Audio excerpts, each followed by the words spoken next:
live stream. The host has started broadcasting the meeting on YouTube, Zoom.Keynote, Notes, Finder, Safari, Zoom.us, Zoom.us. Hello. More than control record, multiple share submenu, share screen. How are you? Select sharing screen in. Wait. Keynote. Ask for each one item selected. Share.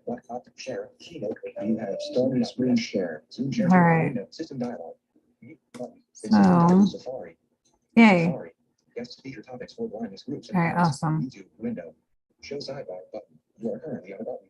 I'm just waiting for things to catch up. There we go. Okay, good. Excellent. Hi, welcome back to Saradivinelyyou on YouTube. I hope y'all are doing well. How did y'all do with that challenge yesterday? I today took my own actions. I met with a friend, got some resources, and got some reassurance that we're all tired and we're all mentally draining, and that it's okay, that we can still endure and continue our missions. And that right now is probably like the most crucial time to endure and keep going with our missions. And so it's just nice to like not be alone, like in the mental fatigue factor. So anyway, I posted in a couple of parent groups yesterday on Facebook. So I thought that I would do a little video about this and talk about public speaking. I have been a public speaker most of my life. I started public speaking when I was in high school and did it through college, and have done it at, actually did it, I spoke at an international conference. I've spoken in front of various groups of people, including personal trainers. I've spoken in the accessible tech arena, and all kinds of other different ways. I've talked to younger kids about what it's like to be an adult who's blind or low vision, and all kinds of topics and whatnot. So there's actually probably not much that I can't talk about. There's probably things that I won't talk about.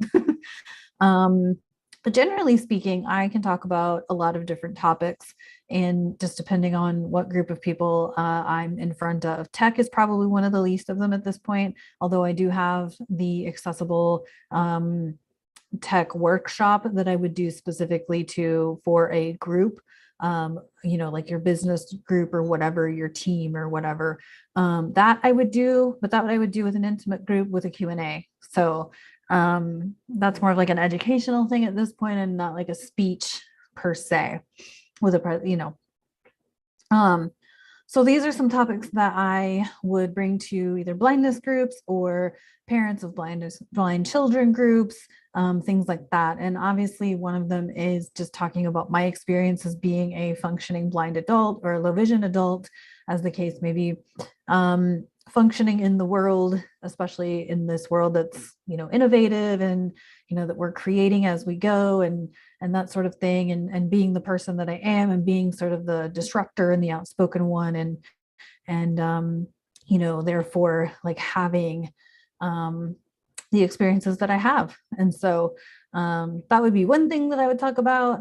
Obviously, sensory sensitivities and metaphysics. This is something that I'm diving into in 2022. It's something that I personally kind of started diving into probably around late 2019 into 2020. Started to really work with metaphysics, astrology, moon cycles, planet transits, that sort of thing, and how they affect my functioning. Because there are times when my functioning isn't as well, even if it's as just my cognitive or my vision or whatever. There are moments when it's better, and there are moments that it's worse. And I kind of gotten to a point where like I was at a standstill with like, if I go any further with nutrition, it's going to be not sustainable. And so that's when I started to get into metaphysics and really studying. And the more I start understanding metaphysics and planet transits, moon transits and whatnot, the more I understand why I'm sensitive, when I'm sensitive, especially my sensory. Like, so if I'm super sensitive emotionally, then my senses are going to be a little off, right? And so the effect of the transits can directly affect my senses and my ability to function in the world. And so, because sometimes I just can't handle people, right? Or like I can't, like my hearing may be off, or my sensory like around my whole body might be off, and therefore I might be like more apt to bump into things. And so the more I've learned about how this can all be affected by transits, the more I'm like, oh, so now I know that moon's in Pisces or any other water sign, things might be a little different for me than when it's in a fire sign versus an earth sign. So that's one topic that I'm still learning about, still exploring. But I see a lot of parents talking about different things with their kiddos and sensory stuff, and it seems very aligned to keep studying that path. So, and then the third topic that I have on here is going from hating my disability to acknowledging and appreciating the fact that my disability is the gift that I have. And I talked about this in a podcast with Abigail Gazda and a podcast with Calla from Recalibrate on, how I kind of went from being a victim and being kind of like self-worth, like having self-worth issues with regards to being, having low vision, to really seeing this gift that I have, right? I would not have had this life if I were not low vision, if I didn't have the gift of low vision. And so as much as I hate it sometimes, and I still do, by the way, still have moments, and that's cool. That's okay. It's safe to have those moments, right? It's completely okay to still have those moments and to be able to come out and be like, okay, what's the gift here? What's the lesson? Where's the gratitude and all of that? And I, for one, know for sure that I would not be where I'm at right now, either geographically, intellectually, or otherwise, had it not been for, God having this. I feel like he had a sense of humor in making me, creating me into somebody with a disability. I think he had a sense of humor. And if y'all knew my story, you'd probably understand the sense of humor. And that's what I would talk about in that presentation. So if you are in a blindness organization, maybe you lead a blindness organization or a chapter of a blindness organization, maybe you are a teacher of the visually impaired or an O&M person, and you just want to hear an adult talk about their experiences. Maybe you are the leader of a parent group for parents of kids with disabilities, and you just want to hear somebody talk about being an adult and having a disability and functioning in this world, in this crazy world. I would love for you to reach out to me and let's connect. And I'm happy to do virtual. If I can do in person, I will do in person. But happy to do virtually with slides if you want slides, or just my smiling face.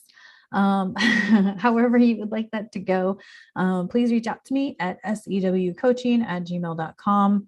And you can comment on this video. You can share this video. I will post it to all of the Facebook groups that I currently follow with that relate to blindness and low vision.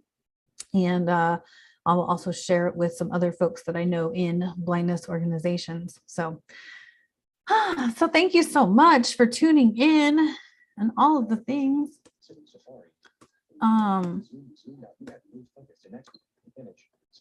There we go. I hope you guys had a great day. I had a really great day today. Like I said, I went and saw a friend, and that was really just helpful to just connect with someone who, is doing this work too, and to really be just assured that, we're all kind of feeling the mental fatigue of what's going on in the world. And also we're all kind of creating this new, we're the innovators, right? We're creating a new path, and that can be draining as well. So anyway, so I hope you guys have a great rest of your day. I'll talk to you tomorrow. I love you so much. And thank you so much for watching my channel.